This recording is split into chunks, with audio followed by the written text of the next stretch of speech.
মধ্যপ্রাচ্য আমেরিকা পর্যন্ত এই মুভির টিজার ট্রেলার নিয়ে আপনার রিয়াকশন ভিডিও হয়েছে প্রায় 1000-এর মতো, যারা আমাদের ভাষা বোঝে না সেই সব ইউটিউবাররা রিয়াকশন ভিডিও তৈরি করছে। এই ব্যাপারটা নিয়ে আপনি একজন বাংলাদেশি মানুষ হিসেবে কি মনে করেন? তার আগে আপনি আমাকে একটু বলেন তো, মানে ওই যে রিভিউগুলি আসছে, রিভিউগুলোর প্রতিক্রিয়া কি, মানে কি আসছে? আপনি কি দেখেন না? পজিটিভ, সব পজিটিভ। তাহলে বলেন, আমি একজন মানুষ, এত কোটি মানুষের মাঝখানে আমি একজন মানুষ তো হারিয়ে গেছি তাদের রিভিউর মাঝখানে।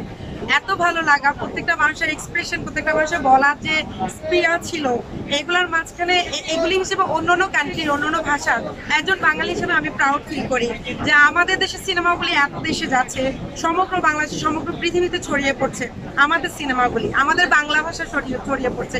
সে জায়গায় আমি বাঙালি হিসেবে প্রাউড ফিল করছি।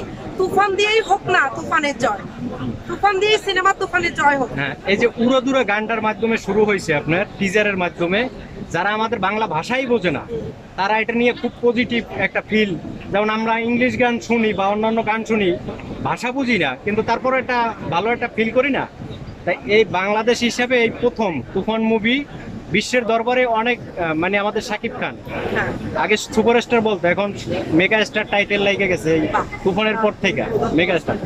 বাংলাদেশি এই যে সুপারস্টার শাকিব খানকে আপনি কিভাবে দেখতেছেন? কিভাবে দেখছি?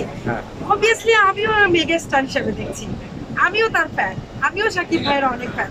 বাংলাদেশি হিসেবে না, একজন একজন একজন হিউম্যান বিং, উনি একজন স্টার, অভিনেতা, হিরো, সবকিছু দিক থেকে সুন্দর, স্মার্ট, সবকিছু দিক থেকে ওনাকে তো কোনো দিক দিয়ে ফেলার মতো না। সো উনি তো মেগা স্টার, তো আমি কেন ওনাকে অপছন্দ করতে যাবো? আমি খুব পছন্দ করি, আমি ওনার একজন ফ্যান। আমি এটাকে আশীর্বাদ দৃষ্টি হিসেবে দিচ্ছি।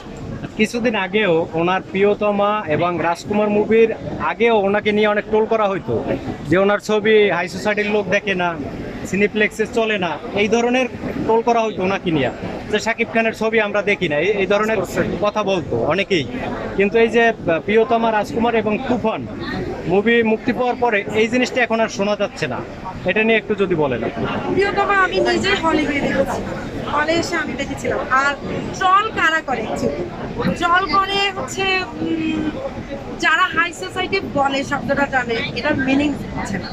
হাই সোসাইটি বলতে কি? আপনারা জার্নালিস্ট, আপনারা অবভিয়াসলি এখানে তো কোনো কথা বলা নেই। আর ট্রল করছে তাদের ইউটিউব চ্যানেলটাকে চাঙ্গা করার জন্য, তাদের বিজনেস করার জন্য বিভিন্নভাবে তারা ট্রল করে। অ্যাকচুয়ালি ট্রলের কাছে কারো কোনো কিছু কি আটকে থাকে না, তারাও ট্রল করে। ট্রল কিন্তু আমি মনে করি ভালো মানুষরা করে না।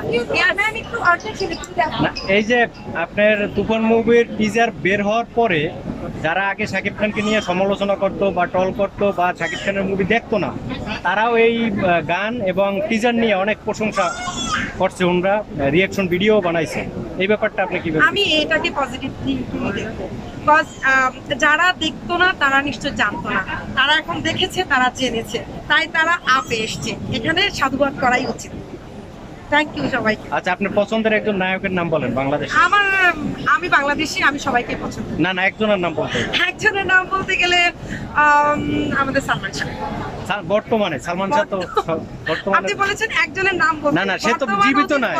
না, সে তো জীবিত নাই। বর্তমানে অবশ্যই আমাদের শাকিব ভাই, অবশ্যই আমাদের শাকিব বস, মেগা স্টার। আমি তার জন্য আশীর্বাদ করি, শুভকামনা থাকলো তার প্রতি। ওকে, থ্যাংক ইউ।